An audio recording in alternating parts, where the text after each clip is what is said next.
जय श्री कृष्णा।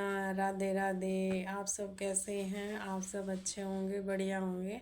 आज मैं कार्तिक मातम के बारे में आपको बताऊंगी, चौथे अध्याय के बारे में बताऊंगी। जय श्री कृष्णा। राधे राधे। आज हम बात करेंगे चौथे अध्याय के बारे में, कार्तिक मातम के चतुर्मास के नियमों का वर्णन। नारद जी बोले, ऐसा कहकर भगवान विष्णु मछली का रूप धारण किया और विंध्याचल पर्वत पर तप कर रहे महर्षि कश्यप की अंजलि के जल में जा पहुँचे। महर्षि कश्यप ने दया करके उन्हें अपने कमंडल में रख लिया। जब उसने बड़ा रूप धारण किया तो उन्हें कुएं में डाल दिया। जब कुएं में भी न समा सके तो उन्हें तालाब में डाल दिया, और जब वह तालाब में भी न आ सके तो उन्हें समुद्र में डाल दिया। वह वहां पर भी बढ़ने लगा। फिर उस मत्स्य रूप नारायण ने उस शंखासुर को मार डाला। तत्पश्चात शंख को हाथ में लेकर बद्रीवान में पहुंचा। बद्री नारायण में आकर उन्हें सब ऋषि व तपस्वियों को बुलाकर आज्ञा दी कि पानी में इधर उधर फैले हुए वेदों को ढूंढो और उन्हें शीघ्र लाकर मेरे पास लाओ। तब तक मैं देवताओं के साथ प्रयागराज में ठहरा हूँ। इसके बाद सब ऋषि और मुनि इन सब बीजों मंत्रों के ढूंढने निकले। उन वेदों में से जो जो भाग जिस जिस ऋषि को मिला वह उसी को लेकर आ गए। उस भाग को उसी दिन से वह ऋषि कहलाए। सब वेदों को लेकर ऋषि महर्षि प्रयागराज में आए और उन्हें वो सब भगवान विष्णु व ब्रह्मा जी को समर्पित कर दिए। ब्रह्मा जी वेदों को पाकर बड़े प्रसन्न हुए। उन्हें देवताओं और ऋषियों के पास अश्वमेध यज्ञ किया। यज्ञ के अंत में देवता गंधर्व यक्ष नाग भगवान विष्णु को दंडवत करके प्रार्थना करने लगे।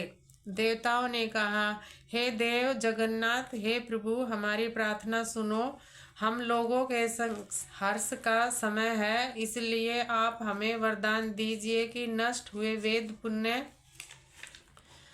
श्री ब्रह्मा जी को प्राप्त हो गए। और हे लक्ष्मी पिता, आपकी अनुकंपा से हम देवताओं को यज्ञ का भी भाग मिला है। यह स्थान आपके प्रसाद से आज पृथ्वी भार में सर्व प्रधान पुण्य को बढ़ाने वाला है, मुक्ति तथा भक्ति को प्रदान करने वाला और ब्रह्म हत्या आदि पापों का नाश करने वाला है, परम पवित्र और अक्षय फल को देने वाला है। यह वरदान हमें दीजिए। भगवान विष्णु ने कहा, जो कुछ आप लोगों ने कहा वह मेरे भी ध्येय है। जैसे आप लोगों ने कहा, यह स्थान आज से ब्रह्म क्षेत्र के नाम से पुकारा जाएगा। इस स्थान पर नारद जी सूर्य पुत्री यमुना जी का संगम होगा। मैं श्री ब्रह्मा जी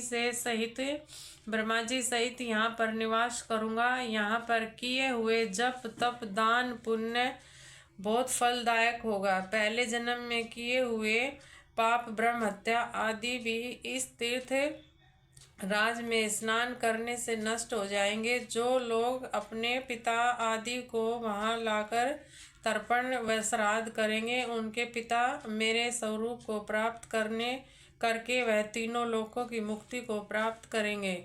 मकर संक्रांति पर माघ मास से प्रातः काल यहाँ आकर स्नान करने वालों के दर्शन मात्र से ही सब पाप नष्ट हो जाते हैं। ठीक उसी तरह जैसे सूर्य तेज से अंधकार का नाश होता है। मुनीसर, मेरे वचन ध्यान से सुनो। मैं सर्वत व्यापत रहते हुए भी हमेशा बद्री नारायण में निवास करता हूँ। सैकड़ों वर्ष तक किसी दूसरे स्थान पर तप करने का जो फल मिलता है, वही फल मैं आज के दिन मैं तुम्हें दे रहा हूँ। जो मनुष्य मेरे उस स्थान बद्रीनाथ के दर्शन करेगा वह जीवन मुक्त हो जाएगा और उनके समस्त पाप नष्ट हो जाएंगे।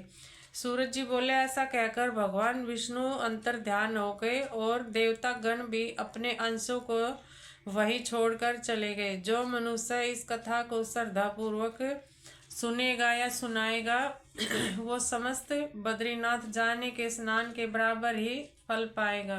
राधे राधे। जय श्री कृष्णा। राधे राधे।